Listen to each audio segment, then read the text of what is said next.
തൃശൂർ കോടാലിയിൽ 8 വയസ്സുകാരൻ പാമ്പ് കടിയേറ്റ് മരിച്ചതിന് പിന്നാലെ വീട്ടിൽ വനം വകുപ്പിന്റെ പരിശോധന. വനം വകുപ്പിന്റെ സർപ്പാംഗങ്ങൾ എത്തി വീട്ടിലെ ശുചിമുറിയുടെ തറ പൊളിച്ച് പരിശോധിക്കുന്നു. ഇന്നലെയും ഈ വീട്ടിൽ നിന്ന് 2 ശംഖുവരയൻ പാമ്പുകളെ കണ്ടെത്തിയിരുന്നു. MS ലിഷോയ് വിവരങ്ങൾ നൽകും.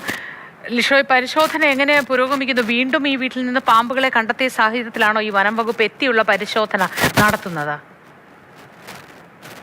തീർച്ചയായും ആദ്യഘട്ടത്തിൽ ഒരു പരിശോധന നടത്തിയതാണ്. അന്ന് പക്ഷേ പാമ്പുകളെ കണ്ടെത്തിയിരുന്നില്ല. പിന്നീട് കൂടുതലായി പരിശോധന നടത്തേണ്ട ഒരു സാഹചര്യം വന്നത് ഈ കുട്ടിയെ പാമ്പ് കടിച്ചതിന് ശേഷം അവിടെ 4 പാമ്പുകളെ വേറെ കണ്ടെത്തി. ഇന്നലത്തെ ദിവസം മാത്രം 2 പാമ്പുകളെയാണ് കണ്ടെത്തിയത്.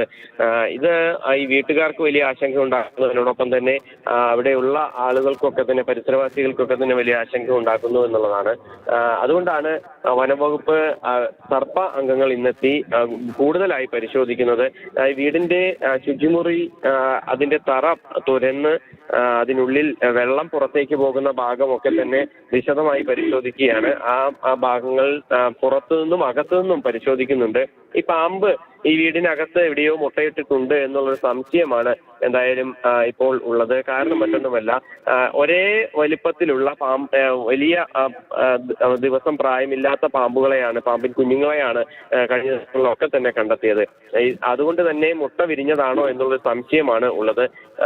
ഏകദേശം 8 മുതൽ 10 വരെ ഇത്തരത്തിൽ പാമ്പിൻ കുഞ്ഞുങ്ങൾ ഉണ്ടാകാൻ സാധ്യതയുണ്ട് എന്ന കണക്കുകൂട്ടലാണ്. വൈകുന്നേരങ്ങളിലാണ് ഇവ പുറത്തിറങ്ങുന്നത് എന്നുള്ളതാണ് മറ്റൊരു പ്രധാനപ്പെട്ട കാര്യം. ഈ ശംഖുവരയൻ ഇനത്തിൽപ്പെട്ട ഈ പാമ്പ് ഇര പിടിക്കാനും മറ്റുമായി വൈകുന്നേരങ്ങളിലാണ് പുറത്തേക്ക് ഇറങ്ങാറുള്ളത് എന്നുള്ളതാണ് ഈ സർപ്പ അംഗങ്ങൾ തന്നെ പറയുന്നത്. അതുകൊണ്ട് തന്നെ ഇന്നലെ വൈകുന്നേരം ഒരു പാമ്പിനെ കണ്ടെത്തി. അതിനുശേഷം അർദ്ധരാത്രിയും ഒരു പാമ്പിനെ കണ്ടെത്തുകയും ചെയ്തിട്ടുണ്ടായിരുന്നു. അതിനു മുൻപ് 2 ദിവസങ്ങളിലായി പാമ്പിനെ കണ്ടെത്തുകയും ചെയ്തിട്ടുണ്ടായിരുന്നു. ശരി ലിഷോയ്, തൃശൂർ കോടാലിയിലെ വീട്ടിൽ വനം വകുപ്പ് എത്തി പരിശോധനകൾ നടത്തുകയാണ്. തറ മറ്റും ഇളക്കിയുള്ള പരിശോധന നടത്തുന്നുണ്ട്. കാരണം പാമ്പിൻ കുഞ്ഞുങ്ങൾ